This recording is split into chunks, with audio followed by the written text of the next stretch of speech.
There's something we've been missing about Jujutsu Kaisen Cursed Clash. Even though the game has been playable at a few conventions, no one has been allowed to capture footage. So all we've seen from this game have been these little clips here and there. We never got a full uncut match, but that changes today.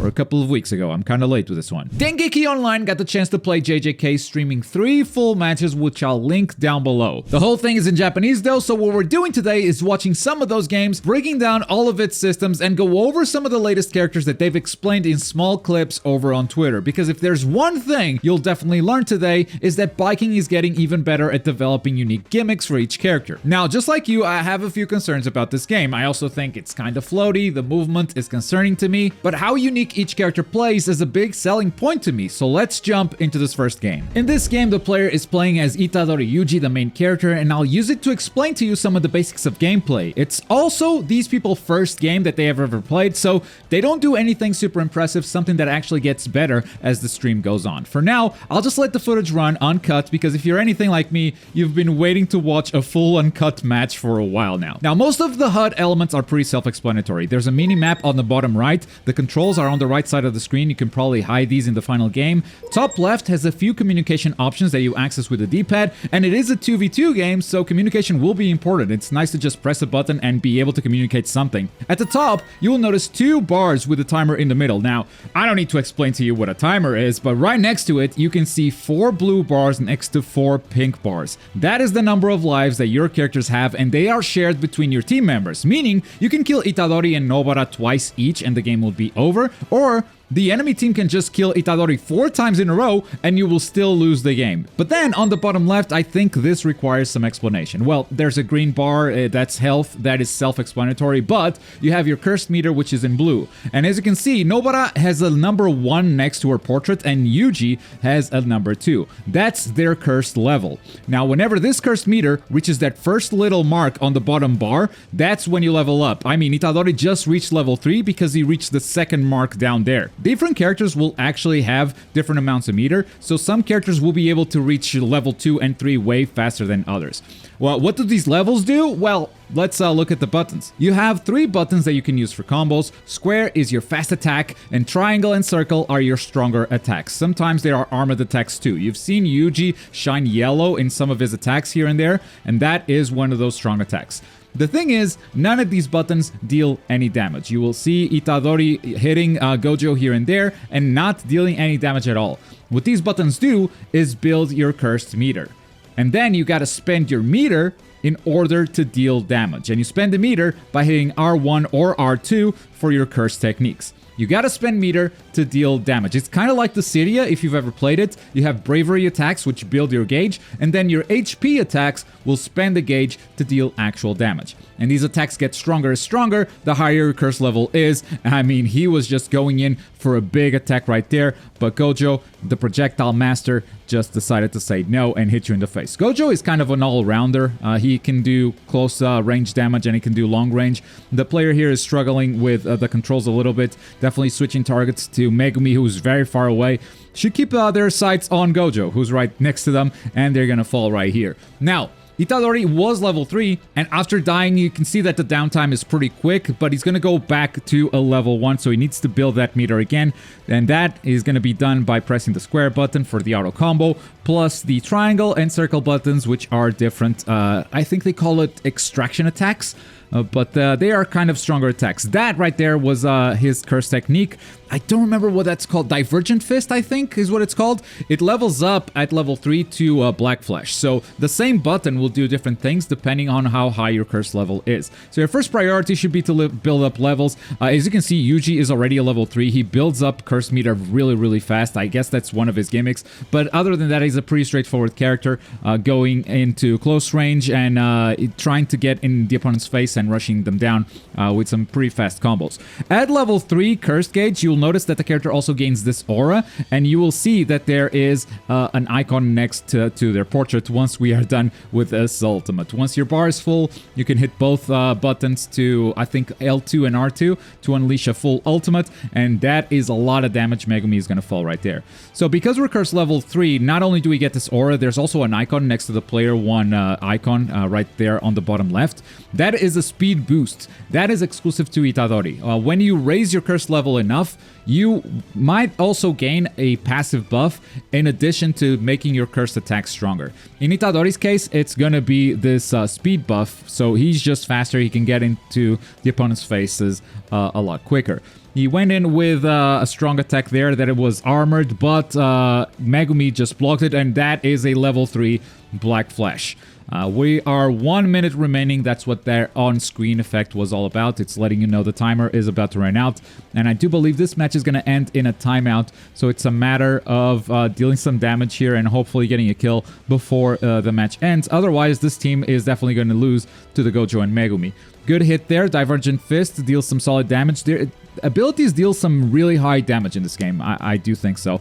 The thing is, you got to build your meter every single time. So to deal damage, it seems to be pretty much just the one hit. I don't think there are any big combos for dealing damage. I mean, there are combos that deal damage, but if you're going in with a curse technique, I think you just get the hit and that's it. That's done. But obviously, for more specifics, we'll have to wait until the game comes out and to lab it a little bit more. I don't think anything else happens of significance here. There's a big period of wake-up invulnerability. As you can see from Megumi there, he's just shining white. And Itadori cannot hit him at all. So we're just gonna swing into the void and we're gonna get a timeout.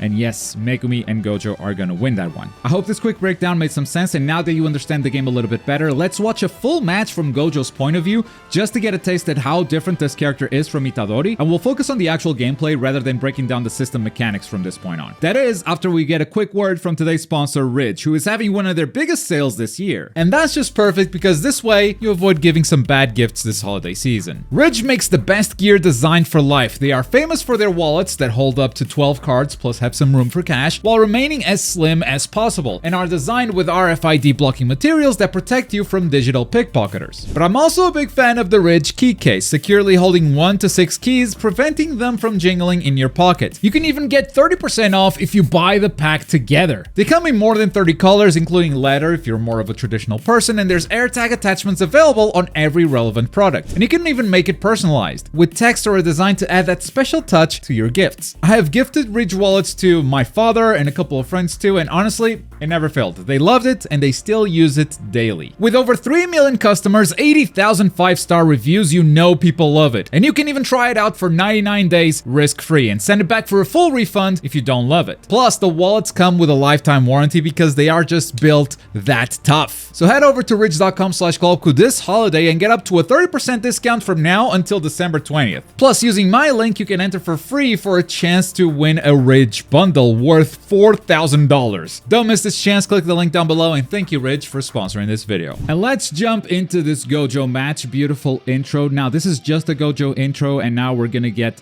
the Nobara intro by itself. So this is gonna be a Gojo Nobara team, but certain characters, if you pick them together, they're actually gonna have their own unique intro, like Megumi and Itadori Yuji here. And as you can see from the very start, there's a dash button and a double jump, and Gojo's mobility is going to get him up on that roof immediately. You can create a black hole that kind of pulls the opponents in if he manages to hit. You can see that it's very manual. You can definitely just aim that manually to wherever the opponent is. I believe that if they're caught in it, you can actually teleport to them, but I don't know. I haven't played the game. That's just my impression for now.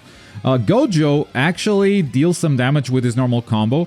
So as you can see, he gets a couple of hits there, didn't deal any damage, but there is a combo that I'm pretty sure they're just smashing square for that deals a little damage in the end. Tried to shoot the red there. Red apparently does not track vertically that well, and we're gonna mash the square here, and as you can see, this final teleport actually dealt some damage to Megumi. Switch targets to Itadori Yuji, and we're gonna try to get a combo in there, and this is a joint attack. That's what down plus square does. You can initiate a joint attack, and then if your teammate also picks that up, you're gonna deal some damage. And the big deal about joint attacks, the reason why they're so strong, is first of all, that damage was crazy, and second of all, you did not spend any curse meter. So that is just free damage. Gojo, as I said before, he's a kind of a melee specialist, but he also has a lot of zoning. You can see him holding down the red and trying to shoot it whenever the opponent comes into his sights. That was not Gojo there. That was Nobara hitting him with hairpin. We're going to look at Nobara up next, but not right now. And because we are built up to level 3, we can now shoot purple. That spends a lot of meters, so there's a bit of a cooldown there, but as you can see, the meter recovers pretty quickly too. There's also a stamina meter at the bottom whenever you dash or try to dodge, but you can also hold down the purple and let it go whenever it's most appropriate, and that is a ton of damage. Down goes the Itadori Yuji, 1 life down for the purple team. Now, Yuji definitely wants to be in closer, but Nobara is going to try to zone him away, so you can't just do that. Gojo here is just going to hold the block button, and actually he absorbs the purple. He gets kind of a purple aura. Not entirely sure what this effect is, but as you can see, it kind of drained his curse meter to the point that his curse level went down. But on the left, there's another gauge that says 1. That is invulnerability. Gojo can absorb the purple and become invulnerable for a few seconds, but it also drains his curse level. Now, we don't really take advantage of this at all. I believe that was a block or a parry from Itadori. That might be a new mechanic that we haven't really talked about or explored yet. Might even be exclusive to Itadori. There's a lot we don't know yet, but at least we get a feel for what a full match looks like right now by just watching someone cut gameplay and seeing how some of these different characters play and what their gimmicks are. This time, the joint attack was initiated by Gojo, so we're gonna get the Gojo animation. Beautifully done. Big kick into big punch.